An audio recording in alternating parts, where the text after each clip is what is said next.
ನೀರು ರಿಲೀಸ್ ಸಮರ್ಥನೆಯನ್ನ ಮಾಡಿಕೊಂಡಿದ್ದಾರೆ ಶಿವಾನಂದ ಪಾಟೀಲ್. ಮಾನವೀಯತೆ ದೃಷ್ಟಿಯಿಂದ ನೀರು ಬಿಟ್ಟರೆ ತಪ್ಪೇನು ಅಂತ ಕೇಳಿದ್ದಾರೆ ಶಿವಾನಂದ ಪಾಟೀಲ್ ಸಚಿವರು ಜೊತೆಗೆ ವಿಜಯಪುರ ಜಿಲ್ಲೆಯಿಂದ ಬರುವಂತವರು. ವಿಜಯಪುರ ಜಿಲ್ಲೆ ಅವರು, ಬಟ್ ವಿಜಯಪುರ ಜಿಲ್ಲೆಯ ಭವನ ಕೇಳ್ತಾ ಇಲ್ಲ, ಸಮಸ್ಯೆಗಳನ್ನ ಕೇಳ್ತಾ ಇಲ್ಲ, ತೆಲಂಗಾಣಕ್ಕೆ ಮಾನವೀಯತೆಯನ್ನು ಮೆರಿತಾ ಇದ್ದಾರೆ. ಗ್ರೇಟ್. ಕುಡಿಯುವ ನೀರಿನ ವಿಚಾರದಲ್ಲಿ ರಾಜಕಾರಣ ಮಾಡಬಾರ್ದು ಅಂತ ಉಪದೇಶ ಬೇರೆ ಮಾಡ್ತಾ ಇದ್ದಾರೆ. ನಮಗೆ ಕಷ್ಟ ಇದ್ದಾಗ ಬೇರೆ ರಾಜ್ಯಗಳಿಂದ ನೀರು ತೆಗೆದುಕೊಂಡಿದ್ದೇವೆ, ಈಗ ನಮ್ಮಲ್ಲಿ ಹೆಚ್ಚು ನೀರಿದ್ರೆ ಕೊಡೋದು ತಪ್ಪೇನಿಲ್ಲ. ನೀರು ಬಿಡುಗಡೆಯಾಗಿದ್ದನ್ನು ಸಚಿವ ಶಿವಾನಂದ ಪಾಟೀಲ್ ಒಪ್ಕೊಂಡಿದ್ದಾರೆ, ತಪ್ಪಿಲ್ಲ ಅಂತ ಕೂಡ ಹೇಳ್ಕೊತಾ ಇದ್ದಾರೆ. ನಮಗೆ ಕಷ್ಟ ಇದ್ದಾಗ ನಾವು ಕೊಯ್ನಾದಿಂದ ಮಹಾರಾಷ್ಟ್ರದಿಂದ ರಿಕ್ವೆಸ್ಟ್ ಮಾಡ್ಕೊಂಡು ಕುಡಿಲಿಕ್ಕೆ ನೀರು ನಾವು ಭೀಮಾ ನದಿಗೂ ಬಿಡಿಸ್ಕೊಂಡಿದ್ದೀವಿ, ಕೃಷ್ಣಾ ನದಿಗೂ ಬಿಡಿಸ್ಕೊಂಡಿದ್ದೀವಿ. ಅಕಸ್ಮಾತ್ ಆ ಥರ ಸಿಚುವೇಶನ್ ಇತ್ತು, ನಮ್ಮಲ್ಲಿ ಸರ್ಪ್ಲಸ್ ಇತ್ತು, ಸ್ವಲ್ಪ ಕುಡಿಯೋಕ್ಕೆ ನೀರು ಕೊಡೋದ್ರಲ್ಲಿ ತಪ್ಪೇನಿಲ್ಲ. ನನ್ನ ಮಾತಿನಲ್ಲಿ ರೈತರದಿಗೆ ನೀರು ಕೊಟ್ಟು ಉಳಿತಿದ್ರೆ ನಾವು ಕೊಟ್ಟರೆ ತಪ್ಪೇನಿದೆ ಸರ್. ನಮ್ಮ ರೈತರ ಬೇಡಿಕೆ ಏನಂದ್ರೆ ಸರ್, ಡ್ಯಾಮ್ ಹಂಗಲ್ಲ, ರೈತರ ಮನಸ್ಸು ಒಡೆದಿಲ್ಲ. ನಮಗೆ ಪ್ರತಿ ವರ್ಷಕ್ಕಿಂತಲೂ ಈ ವರ್ಷ ಹೆಚ್ಚುವರಿ ಮಳೆ ಆಗಿದೆ, ನೀರು ಹೆಚ್ಚು. ನಮ್ಮ ಬೆಳೆಗೆ ಸ್ಟ್ಯಾಂಡಿಂಗ್ ಕ್ರಾಪಿಗೆ ನೀರು ಕೊಡ್ತಕ್ಕಂಥದ್ದು ನಾವು ಮಾರ್ಚ್ವರೆಗೆ ಮಾತ್ರ.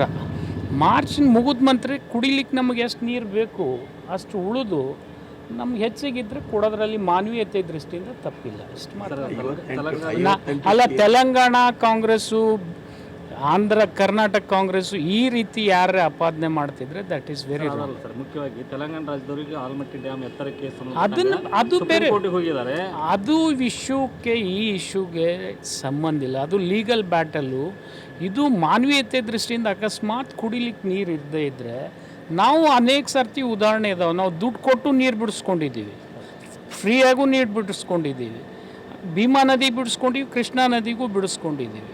ಅವಕಾಶ ಇದ್ದರೆ ಪರಿಶೀಲನೆ ಮಾಡ್ಬೋದು. ಇಷ್ಟು ಮಾತ್ರ ನಾನು ಹೇಳಬಲ್ಲೆ. ನಮಗೆ ನೋಡಿ, ಸಚಿವರ ಹೇಳಿಕೆಗೆ ರೈತ ಸಂಘದ ಅರವಿಂದ್ ಕುಲಕರ್ಣಿ ಕಿಡಿಕಾರಿದ್ದಾರೆ. ನಮಗೇ ನೀರು ಸಾಕಾಗೋದಿಲ್ಲ, ಈಗ ನೀರು ಬಿಟ್ಟರೆ ಹೆಂಗೆ ಅಂತ ಪ್ರಶ್ನೆ ಮಾಡಿದ್ದಾರೆ. ನಮ್ಗೆ ಕುಡಿಯೋಕೆ ನೀರಿಲ್ಲ, ಬೆಳೆಗಳಿಗೆ ಬಿಟ್ಬಿಡಿ, ಬೇಸಿಗೆ ಕಾಲದಲ್ಲಿ ಬೆಳೆಗೆ ಯಾರಿಗೂ ಕೇಳೋದಿಲ್ಲ, ಕುಡಿಯೋಕೆ ಕೊಟ್ಟರೆ ಸಾಕು. ಆದರೆ ಬೇರೆ ರಾಜ್ಯಕ್ಕೆ ಅನುಕಂಪ ತೋರಿಸುವಂಥವರು ನಮ್ಮ ಬಗ್ಗೆ ಯಾಕೆ ಕನಿಕರ ಇಟ್ಕೊಂಡಿಲ್ಲ ಅನ್ನೋದು ಅವರ ಪ್ರಶ್ನೆ. ಡ್ಯಾಮ್ಗೆ ವಿಜಯಪುರ ಮತ್ತು ಬಾಗಲಕೋಟೆ ರೈತರು ಭೂಮಿ ತ್ಯಾಗ ಮಾಡಿದ್ದಾರೆ. ಜಲಾಶಯದ ಎತ್ತರದ ಮಟ್ಟ ಏರಿಕೆ ವಿಚಾರದಲ್ಲಿ ತೆಲಂಗಾಣ ಕೋರ್ಟ್ ಮೊರೆ ಹೋಗಿದೆ. ತೆಲಂಗಾಣ ಸುಪ್ರೀಂ ಕೋರ್ಟ್ನಲ್ಲಿ ಸಾರ್ವಜನಿಕ ಹಿತಾಸಕ್ತಿ ಅರ್ಜಿ ಹಾಕ್ಕೊಂಡಿದೆ. ತೆಲಂಗಾಣ ನೀರು ಬೇಕು ಅಂತ ಹೇಳಿದ ರಿಟ್ ಅರ್ಜಿನ ವಾಪಸ್ ತೆಗೆದುಕೊಳ್ಳಿ. ರೈತ ಸಂಘದ ಅರವಿಂದ್ ಕುಲಕರ್ಣಿ ಆಗ್ರಹ ಮಾಡಿದ್ದಾರೆ. ಜುರಾಲ ಅಣೆಕಟ್ಟಿಗೆ ಆಲ್ಮಟ್ಟಿಯಿಂದ ನೀರನ್ನು ಹರಿಸಬಾರದು ತಿಳ್ಕೊಂಡು ನಾವು ಮುಂದಿನ ದಿವಸನೇ ಮುಖ್ಯ ಅಭ್ಯಂತರರು ಕೃಷ್ಣಾ ಭಾಗ್ಯ ಜಲ ನಿಗಮ ಮತ್ತು ವ್ಯವಸ್ಥಾಪಕ ನಿರ್ದೇಶಕರಿಗೆ ನಾವು ಅಖಂಡ ಕರ್ನಾಟಕ ರೈತ ಸಂಘದಿಂದ ಚಳವಳಿ ಮಾಡಿ ಮನವಿಯನ್ನು ಕೊಟ್ಟಿದ್ದೆವು. ಯಾವುದೇ ಕಾರಣಕ್ಕೂ ನೀರು ಬಿಡಬಾರದು ತಿಳ್ಕೊಂಡು ನಾವು ಮನವಿ ಮಾಡಿಕೊಂಡು ಕೂಡ ರಾತ್ರಿ ಅಂದರೆ ರಾತ್ರಿ 12 ಗಂಟೆಗೆ 1.27 TMC ನೀರು ಹರಿಸುವ ಮೂಲಕ ವಿಜಯಪುರ ಮತ್ತು ಬಾಗಲಕೋಟೆ ಅವಳಿ ಜಿಲ್ಲೆಯ ರೈತರಿಗೆ ಸರ್ಕಾರ ಇವತ್ತು ದೊಡ್ಡ ಅನ್ಯಾಯ ಮಾಡಿದೆ. ನಮಗೆ ಕುಡಿಲಿಕ್ಕೆ ನೀರಿಲ್ಲ. ಕೇವಲ ಈಗ ಜಲಾಶಯದಲ್ಲಿ 52.5 TMC ಮಾತ್ರ ಬಾಕಿ ಇದೆ.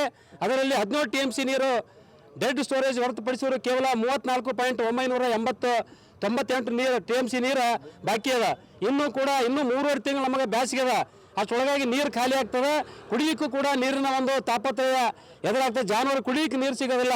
ಅಂಥ ಪರಿಸ್ಥಿತಿ ಇವತ್ತು 5 TMC ನೀರನ್ನು ಇವತ್ತು ಜುರಾಲ ಅಣೆಕಟ್ಟಿಗೆ ಹರಿಸ್ತಾರಪ್ಪ ಅಂದ್ರೆ ರಾಜ್ಯ ಸರ್ಕಾರ ಇದು ವಿಜಯಪುರ ಜಿಲ್ಲೆಯ ರೈತರಿಗೆ ಒಂದು ರೈತ ವಿರೋಧಿ ನೀತಿಯನ್ನು ಅನುಸರಿಸ್ತಾ ಇದ್ದಾರೆ. ಕೂಡಲೇ ಏನು ತಾವು ಹೊರಿಸ್ತಾ ಇದ್ದಾರೆ ನೀರನ್ನು ತಕ್ಷಣ ನೀರನ್ನು ಬಂದ್ಗೊಳಿಸಬೇಕು. ಇಲ್ಲೇ ಇದ್ದರೆ ನಾವು ಅವರತ್ರ ಧರಣಿ ಸತ್ಯಾಗ್ರಹವನ್ನು KBC ಕಚೇರಿ ಮುಂದೆ ಬೀಗ ಜಡಿದು ನಾವು ಅಖಂಡ ಕರ್ನಾಟಕ ರೈತರಿಂದ ಹಮ್ಕೋಬೇಕಾಗ್ತದೆ ತಿಳ್ಕೊಂಡು ಎಚ್ಚರಿಕೆಯನ್ನು ಕೊಡ್ತಾ ಇದ್ದೇವೆ. ಎಲ್ಲ ಸುಳ್ಳು, ಅಲ್ಲಿ ಕಾಯ್ನಾದ್ರು ನೀರೇ ಬಿಡೋಂಗಿಲ್ಲ ನಮಗೆ. ಸುಮ್ಮನೆ ಇವರು ಸುಳ್ಳು ನಾಟಕ ಮಾಡ್ತಾರೆ, ರೊಕ್ಕ ತಿಂದು ಮಾಡಕತ್ತಾರೆ, ನಾವು ಆಪಾದನೆ ಕೊಡಬೇಕಾಗ್ತದೆ. ಯಾವ ಕಾಲಕ್ಕೂ ನೀರು ಬಿಡೋದು ಏನು ಹರಿಸ್ತಕ್ಕಂಥ ನೀರನ್ನು ತಕ್ಷಣ ನಿಲ್ಲಿಸಬೇಕು. ಇಲ್ಲೇ ಇದ್ರೆ ಮುಂದಿನ ಪರಿಸ್ಥಿತಿ ಭಾಳ ಗಂಭೀರ ಆಗ್ತದೆ. ಆ ಕಾರಣಕ್ಕಾಗಿ ತಾವು ಕೂಡಲೇ ನೀರನ್ನು ಹರಿಸೋದು ತೆಗೆದುಕೊಳ್ಳಿಸ್ಬೇಕಂತ ತಿಳ್ಕೊಂಡು ಸರ್ಕಾರಕ್ಕೆ ಒತ್ತಾಯಪಡಿಸ್ತಾ ಇದ್ದೇವೆ. ಈ ವರ್ಷ ಬೇಸಿಗೆಯಲ್ಲಿ ನೀರಿನ ಸಮಸ್ಯೆ ಆಹಳದೆ ಇರುವುದನ್ನು ನಾವು ಖಚಿತಪಡಿಸಿಕೊಳ್ಳುತ್ತಾ ಇದ್ದೀವಿ. ಕಳೆದ ವರ್ಷ ಬರಗಾಲತ್ತು, ಆದರೆ ಈ ವರ್ಷ ಮಳೆ ಚೆನ್ನಾಗಿ ಆಯಿತು. ಅದರಿಂದ ಆಲ್ಮಟ್ಟಿಯಲ್ಲಿ ಕೂಡ ಒಳ್ಳೆಯ ಪ್ರಮಾಣದಲ್ಲಿ ನೀರಿದೆ. ಮತ್ತು ಹಿಂಗಾರಿಗೆ ಈ ವರ್ಷದಲ್ಲಿ ನೀರು ಬಿಟ್ಟಿರುವುದರಿಂದ ಕೆನಾಲ್ಗಳ ಮುಖಾಂತರ ಬಹುತೇಕ ಎಲ್ಲ ಬಹುಗ್ರಾಮ ಕುಡಿಯುವ ನೀರಿನ ಯೋಜನೆಗಳ ಕೆರೆ ಕಟ್ಟೆಗಳಲ್ಲಿ ಕೂಡ ನೀರು ತುಂಬಿದೆ. ಇನ್ನೂ ಕೂಡ ಕೆನಾಲಲ್ಲಿ ನೀರು ಹೋಗ್ತಾ ಇದೆ. ಸೊ ಈಗಿರುವ ನೀರು ಮುಂದಿನ 2 ತಿಂಗಳಿಗಷ್ಟುಗೆ ನಮಗೆ ಸಾಕಾಗುತ್ತೆ. ಈ ವರ್ಷ ಬೇಸಿಗೆಯಲ್ಲಿ ನೀರಿನ ಸಮಸ್ಯೆ ಆಹಳದೆ ಇರುವುದನ್ನು ನಾವು ಖಚಿತಪಡಿಸಿಕೊಳ್ಳುತ್ತಾ ಇದ್ದೀವಿ. ಮತ್ತಷ್ಟು ಮಾಹಿತಿ ನಮ್ಮ ಪ್ರತಿನಿಧಿ ಗುರು ಕೊಡ್ತಾರೆ. ಗುರು, ಬಾಗಲಕೋಟೆಯ ಬೇರೆ ಬೇರೆ ತಾಲೂಕುಗಳಲ್ಲೂ ಕೂಡ ಕುಡಿಯುವ ನೀರಿನ ಬವಣೆ ಈಗಲೂ ಇದೆ, ಇವತ್ತಿಗೂ ಇದೆ, ಬಹಳ ವರ್ಷಗಳಿಂದಲೂ ಇದೆ. ಮತ್ತೊಂದು ಕಡೆ ವಿಜಯಪುರದ ಜಿಲ್ಲೆಯ ಜನ ಕೂಡ ಭೂಮಿ ಕಳೆದುಕೊಂಡಿದ್ದಾರೆ, ಬಾಗಲಕೋಟೆ ಜಿಲ್ಲೆಯ ಜನ ಕೂಡ ಭೂಮಿ ಕಳೆದುಕೊಂಡಿದ್ದಾರೆ. ಹಾಗೆ ನೋಡಿದ್ರೆ ಸಂಪೂರ್ಣ ಲಾಭನ, ಈ ಜಲಾಶಯದ ಸಂಪೂರ್ಣ ಲಾಭನ ಎರಡೂ ಜಿಲ್ಲೆಗಳು ಪಡೆದುಕೊಂಡಿಲ್ಲ. ಇದರ ಮಧ್ಯೆ ತೆಲಂಗಾಣದ ಬಗ್ಗೆ ಅನುಕಂಪ, ಕನಿಕರ ತೋರಿಸುವಂಥ ಸಚಿವರುಗಳು ವಿಜಯಪುರ ಮತ್ತು ಬಾಗಲಕೋಟೆ ಅಂದ್ರೆ ಅವಿಭಜಿತ ವಿಜಯಪುರ ಜಿಲ್ಲೆಗೆ ಯಾಕೆ ಕೊಡಲ್ಲ? ದಶರಥ್, ಖಂಡಿತ ಏನು ಬಾಗಲಕೋಟೆ ಆಗಿರ್ಬೋದು, ವಿಜಯಪುರ ಆಗಿರ್ಬೋದು, ಏನು ಕೃಷ್ಣಾ ನದಿ ಆಗಿರ್ಬೋದು, ಇಲ್ಲಿ ಘಟಪ್ರಭಾ ನದಿ, ಏನು ಅಣೆಕಟ್ಟು ಯೋಜನೆಗೆ ಸಾಕಷ್ಟು ಇಲ್ಲಿ ರೈತರ ಜಮೀನುಗಳು ಕಳೆದುಕೊಂಡು ಬೀದಿಗೆ ಬಂದಂತ ಸಂದರ್ಭ ಮತ್ತು ಉದಾಹರಣೆಗಳು ಕೂಡ ಇರುವಂತದ್ದು.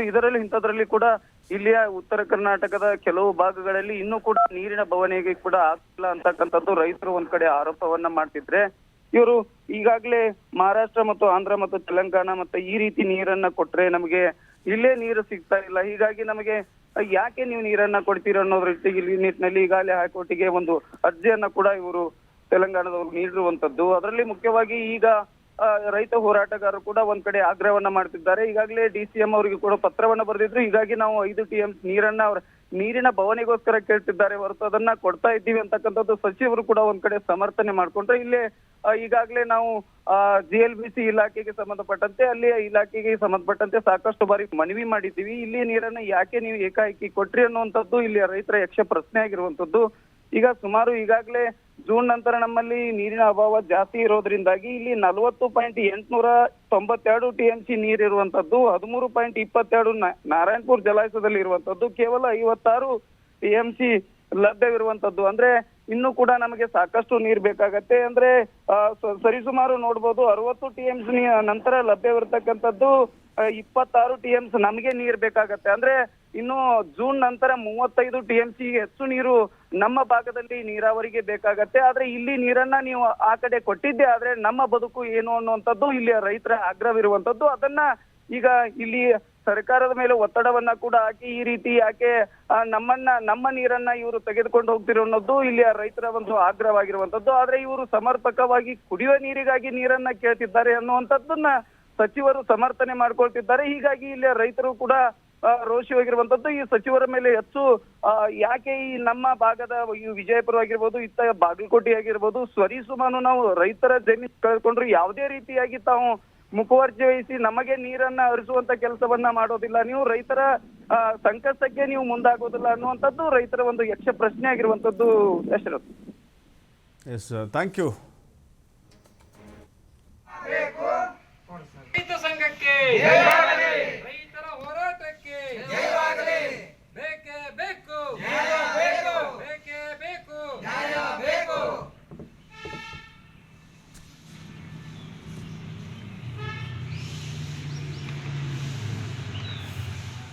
ರೈತರ ಹೋರಾಟಕ್ಕೆ ತೆಲಂಗಾಣ ರಾಜ್ಯದ ರಂಗಾರೆಡ್ಡಿ ಜಿಲ್ಲೆ